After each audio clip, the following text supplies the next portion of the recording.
Chers amis, bien-aimés frères et sœurs en Christ, c'est frère Frank qui vous parle depuis le centre missionnaire de Krefeld en Allemagne. C'est toujours un privilège de partager la parole de Dieu avec vous, comme nous nous approchons du retour de Christ qui est imminent, et notre préparation est le mot d'ordre de cette heure. Nous devons reconnaître le plan de Dieu du salut. Nous devons reconnaître que le temps de la grâce a commencé et que le temps de la grâce aura une fin. Nous devons aussi respecter l'ordre divin dans lequel Dieu fait toutes choses. Et pour toujours, il fera toutes choses conformément à sa parole. Et aussi, ses serviteurs, il les appelle à un devoir spécial et leur donne un ministère. Ils feront les choses précisément selon sa parole. C'est ce que nous lisons sur Noé, sur Moïse, sur Élie. Tous les serviteurs de Dieu ont fait en leur temps, dans leur génération, les choses exactement comme Dieu leur avait dit lui-même. Maintenant, en rapport à la seconde venue de Christ, nous avons aussi des promesses dans la parole de Dieu, et la promesse principale est l'appel à sortir de l'Église épouse, la pleine restauration, afin que les temps de rafraîchissement puissent venir de la présence du Seigneur, et aussi le ministère comme celui d'Élie, le prophète, qui a été promis dans l'Ancien et le Nouveau Testament, doit s'accomplir. Et en regardant en arrière, nous devons dire que cela s'est déjà accompli. Et bien aimé, je dois vous mettre au courant dans le royaume de Dieu. Je ne peux pas me permettre de retenir ce que Dieu a fait dans notre génération. Je suis dans le royaume de Dieu depuis plus de 50 ans. En 1949, j'ai reçu le salut, né de nouveau et rempli du Saint-Esprit. Bien-aimé, quand je regarde en arrière, dans toutes ces années, en prêchant la parole de Dieu, l'évangile éternel de Jésus-Christ et le royaume de Dieu à plusieurs personnes dans plus de 130 pays, et même maintenant, il y a encore d'autres qui s'ajoutent à cela. Bien-aimés, vous pouvez ne pas le croire, mais je dois vous dire que moi, frère Frank, j'ai reçu une commission directe du Seigneur avec une voix audible. Vous n'avez jamais entendu une telle autorité dans une voix dans votre vie. Toute l'autorité que vous pouvez penser est exprimée dans sa voix. Et le Seigneur m'a dit dans la langue allemande, mon serviteur, ton temps pour cette ville est bientôt terminé. Je t'enverrai dans d'autres villes pour prêcher ma parole. Depuis ce temps-là, je prends la parole de Dieu et je l'amène jusqu'aux extrémités de la terre. Je la prêche jusqu'aux extrémités de la terre. Et mon ministère est directement connecté à celui du feu William Branham. Il était un homme envoyé par Dieu avec une commission directe et un ministère comme personne d'autre n'avait eu depuis les jours où le Seigneur a marché sur la face de cette terre. Et dans sa commission, il lui a été dit, et il lui a été aussi donné un don de guérison divine, et que son message allait préparer la seconde venue de Christ, comme Jean-Baptiste a été envoyé pour préparer la première venue de Christ. Bien-aimés, Si nous allons dans certaines écritures, nous ne pouvons ne pas avoir un regard dans la parole prophétique de la parole de Dieu. Il y a une partie d'enseignement, une partie d'évangélisme, une partie d'évangélisation, et aussi une partie prophétique dans les Saintes Écritures. Et l'apôtre Pierre nous a dit que nous devons faire attention à la parole de la prophétie et non au don de la prophétie en ce rapport. Le don de la prophétie s'opère dans une église locale et c'est un don qui est parmi les 9 dons de l'Esprit. Mais le don prophétique et la parole prophétique sont destinés, le but est de partager avec nous le plan du salut, les choses qui appartiennent au royaume de Dieu. Et même, allant dans le livre d'Apocalypse, les 22 chapitres ne sont plus un mystère parce que les sceaux ont été ouverts et les choses qui ont été cachées ont aussi été révélées. Dans Luc chapitre 19, au verset 44, la dernière partie, il nous est parlé des Juifs dans leur jour et dans leur temps. Ils ont manqué, ils n'ont pas connu le temps de la visitation de Dieu et notre Seigneur devait prononcer le jugement que il viendra sur Jérusalem et sur les Juifs en général. Et ici, il dit, parce que tu n'as pas connu le temps où tu as été visité. Dans Luc chapitre 17, notre Seigneur a dit que ça sera comme c'était au jour de Noé, au jour de Lot. Si vous allez dans Genèse chapitre 6, les fils de Dieu ont pris des filles des hommes. Alors, il y a eu un grand mélange. Et comme nous pouvons le voir aujourd'hui, les croyants et les incroyants se joignent ensemble et se mélangent. Et si quelqu'un prêche que l'enseignement que les êtres angéliques sont venus sur la terre pour épouser des femmes, ce n'est pas ainsi. Vous n'avez qu'à lire Matthieu chapitre 22 à partir du verset 9 au verset 13 et Marc chapitre 12 au verset 25 où notre Seigneur a dit clairement que dans la résurrection, nous n'allons pas nous marier. Il n'y aura pas de mariage, nous serons comme des anges. Alors les anges ne peuvent pas se marier. Ça, c'est certain. C'était le grand mélange entre la lignée de Seth, qui étaient des fils de Dieu, et la lignée de Caïn, qui étaient des fils de l'ennemi. Comme vous le lisez dans Matthieu chapitre 13, sur le semeur qui sème la bonne semence, et le Fils de l'homme était le semeur de la bonne semence. Premièrement, la semence est la parole, et puis la parole qui se manifeste en vous, vous êtes né de nouveau et vous devenez un fils, un enfant de Dieu. Mais derrière lui est venu un autre qui a semé sa propre semence. Et c'était la semence de discorde. C'était la semence de l'ennemi. Et le soleil brille sur les deux semences et la pluie tombe sur les deux semences partout. La terre est encore ici et nous sommes ici et ces deux semences sont toujours sur la terre.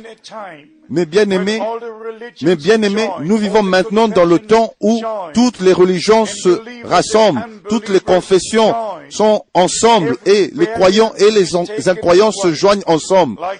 Toutes les barrières sont ôtées. Comme quand vous regardez dans les 500 ans depuis le temps de la Réformation, alors il y a eu des réveils, un réveil après un autre.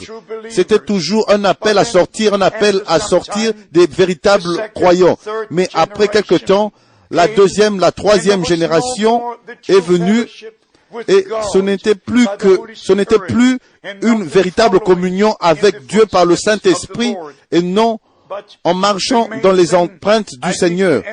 Mais la chose principale que je veux vraiment mettre l'accent est que maintenant est le dernier appel à sortir, Dieu a envoyé un prophète, comme ça a été promis dans Malachie chapitre 4, versets 5 et 6, comme notre Seigneur l'a confirmé dans Matthieu au chapitre 17, verset 11, et aussi prédit d'avance dans Actes chapitre 3, verset 19 au verset 21, que le Seigneur enverra des temps de rafraîchissement de sa présence en parlant de l'effusion finale du Saint-Esprit sur la semence de la parole de Dieu qui doit être semée dans l'âme des enfants de Dieu dans cette génération.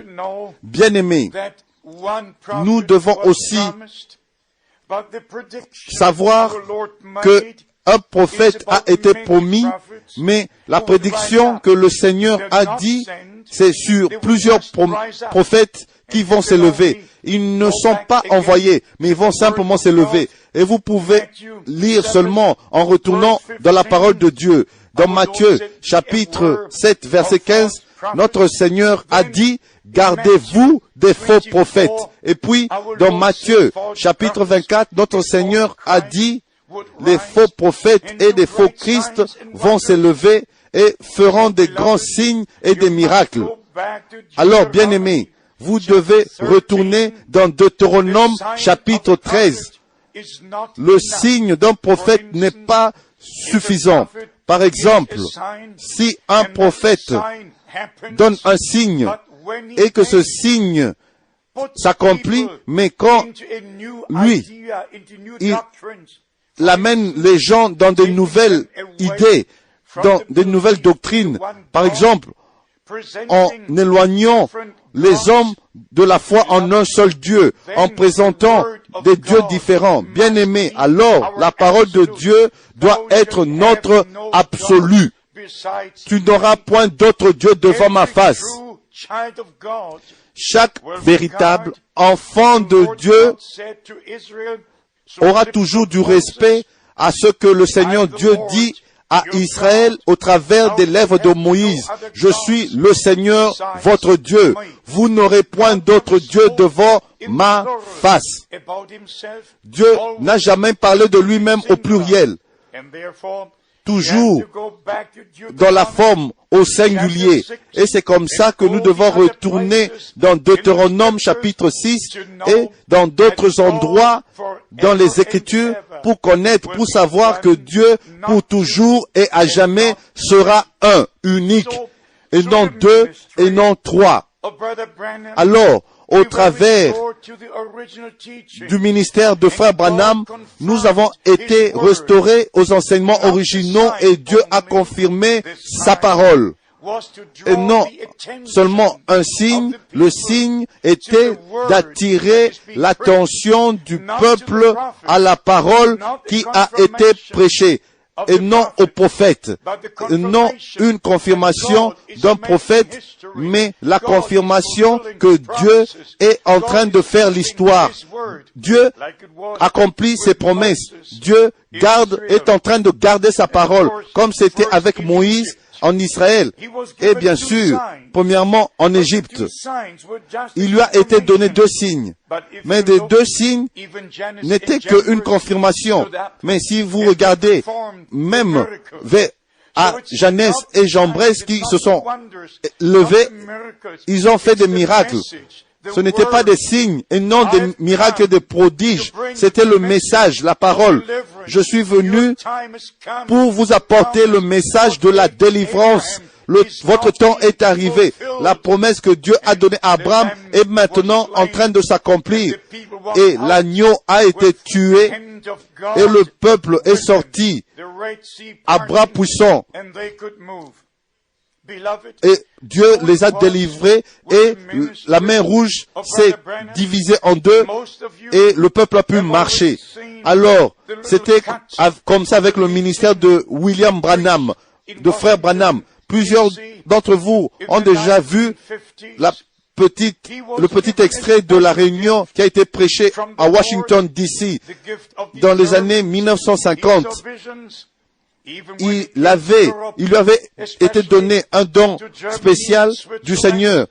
Il avait un don, un discernement. Il voyait des visions. Même quand il est venu en Europe, spécialement en Allemagne et en Suisse, les gens étaient devant lui. Il ne parlait même pas un seul mot en allemand, toujours au travers d'un interprète. Mais par la révélation divine, il voyait une vision de la personne qui était devant lui. Il pouvait dire d'où venaient ces gens, qui ils étaient, quelles maladies, quels problèmes ils avaient. Même pas une seule fois cela a raté, a manqué. Et j'ai eu la grande opportunité et le privilège d'être connecté, de connaître frère Branham pendant exactement 10 ans, de 1955 à 1965, quand le Seigneur l'a repris. Bien-aimé, je ne suis pas ici pour parler d'un homme. Je suis ici pour parler du Seigneur Jésus-Christ. Je suis ici pour parler du temps de la fin, des promesses que Dieu a faites dans sa parole. Mais je veux que vous fassiez partie de ce que Dieu fait maintenant. Comme ça a déjà été mentionné, ceci est le temps de l'appel à sortir. Et le Seigneur a révélé son mystère. Le grand mystère, Dieu en Christ et Christ en nous, l'espérance de la gloire. Et nous tous, nous croyons ce qui est écrit dans 2 Corinthiens, chapitre 5, verset 19. Dieu était en Christ, réconciliant le monde avec lui-même. Dieu ne nous a pas apporté une nouvelle religion. Il ne nous a pas apporté le christianisme ou la chrétienté. En Christ, Dieu nous a rencontrés. Et c'est seulement en Christ que nous pouvons rencontrer Dieu. C'est comme ça que nous devons retourner aux enseignements originaux. Maintenant, si vous parlez du jour quand le Fils de l'homme va se révéler lui-même, comme la promesse est mentionnée dans Luc chapitre 17 et dans d'autres endroits, vous devez comprendre, cela parle du jour dans lequel nous vivons. Le temps est arrivé et le Seigneur a donné des signes, spécialement dans Matthieu chapitre 24 et aussi dans Luc chapitre 21. Et le signe principal serait le retour des enfants d'Israël dans leur pays. S'il vous plaît, ne soyez pas offensés. Si c'est la parole de Dieu, vous devez la croire, sans tenir compte de la race, de la couleur ou de la religion. Si vous ne respectez pas la parole de Dieu, comment est-ce que vous pouvez respecter Dieu? Vous devez reconnaître que la Bible est la parole de Dieu. De la première à la dernière lettre. C'est le seul livre qui parle de Dieu, du plan du salut, de la création et de la nouvelle création en Christ. Bien-aimés, nous devons reconnaître, par exemple, quand nous voyons écrit dans Luc chapitre 21, où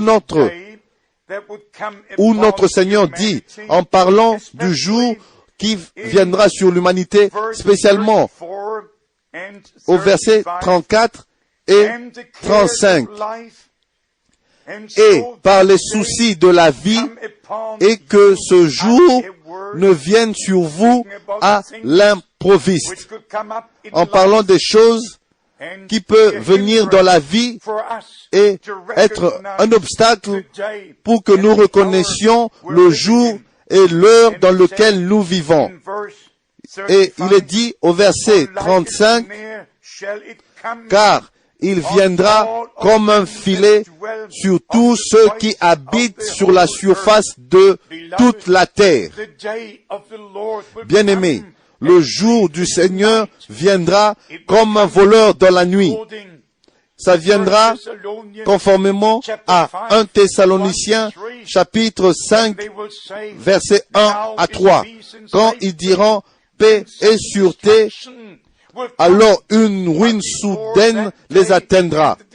Mais avant que ce jour et la destruction viennent, le jour, le Seigneur Dieu a dit, je vous enverrai Élie, le prophète, pour rétablir, restaurer toutes choses. Bien-aimés, je ne suis pas intéressé par ce que les grands hommes sont en train de faire. Maintenant, je suis intéressé seulement à savoir ce que le grand Dieu est en train de faire conformément à sa parole. Et de là, nous ne devons pas passer outre l'objectif principal d'un ministère envoyé par Dieu. C'est toujours préparer le chemin du Seigneur pour que les choses soient mises droitement, pour rabaisser ce qui est haut et ce qui est haut, être rabaissé, ce qui est bas, être rehaussé. Juste faire une balance dans toutes choses. Bien-aimé, cela inclut l'enseignement sur Dieu. Jamais un quelconque prophète a parlé de personnes différentes dans la divinité. Même pas une seule fois, quelqu'un a dit Dieu existe en 3 personnes différentes. Bien-aimé, cela n'est pas vrai. C'est un enseignement d'un homme, enseignement d'homme. Ce n'est pas ce que Dieu dit de lui-même ou ce que les prophètes disent de lui ou ce que les Saintes Écritures dans leur ensemble disent de lui. C'est seulement un, toujours un pour toujours et à jamais, mais c'est seulement un Dieu unique qui s'est manifesté lui-même de manière différente. Dans le Nouveau Testament, déjà au commencement, nous avons été replacés comme fils et filles de Dieu dans notre position originale. Dieu devait se manifester lui-même étant fils. Le Saint-Esprit a recouvert Marie et le Fils de Dieu naquit. La parole fut faite chair et a habité, demeuré parmi nous. Et alors, le commencement, je voudrais presque dire, le commencement de la nouvelle race, le commencement de la nouvelle création de Dieu par l'engendrement du Saint-Esprit. Il y a eu le premier Adam, ici, il y a le dernier Adam. Et dans Adam, tous meurent et en Christ, tous nous sommes ramenés à la vie de nouveau, comme l'apôtre l'a prêché. Bien-aimés, soyez honnêtes. Si aucun prophète, aucun apôtre, même pas le Seigneur lui-même, n'a jamais parlé de la divinité existant comme vous le mettrez ici dans 3 personnes individuelles différentes. Le Père, le Fils, le Père est Dieu, le Fils est Dieu et le Saint-Esprit est Dieu. Bien-aimé, ça c'est une conception faite de main d'homme. Cela n'a rien à voir avec Dieu ou avec la parole de Dieu et non avec l'Ancien et le Nouveau Testament, non plus avec leurs enseignements de l'Ancien et du Nouveau Testament. Dieu est toujours un, mais pour nous, il s'est révélé lui-même pour amener son plan du salut, pour réaliser son plan du salut, pour accomplir ce qu'il a promis. Il s'est révélé en tant que Père dans le ciel et sur la terre, en tant que Fils et en nous par le Saint-Esprit. Dieu au-dessus de nous, Dieu avec nous, Emmanuel et Dieu en nous. Bien-aimés, cela s'applique avec Matthieu chapitre 28 verset 19. Nous devons à enseigner toutes les nations et les baptiser dans le nom du Père, du Fils et du Saint-Esprit. Et si vous allez dans Actes au chapitre 2, verset 38, l'apôtre Pierre, sous l'inspiration du Saint-Esprit, au jour où l'Église a été fondée, a dit, repentez-vous et que chacun de vous soit baptisé dans le nom de Jésus-Christ. Alors Dieu, se révélant lui-même comme Père, Fils et Saint-Esprit, dans le nom de l'alliance du Nouveau Testament, le Seigneur Jésus-Christ.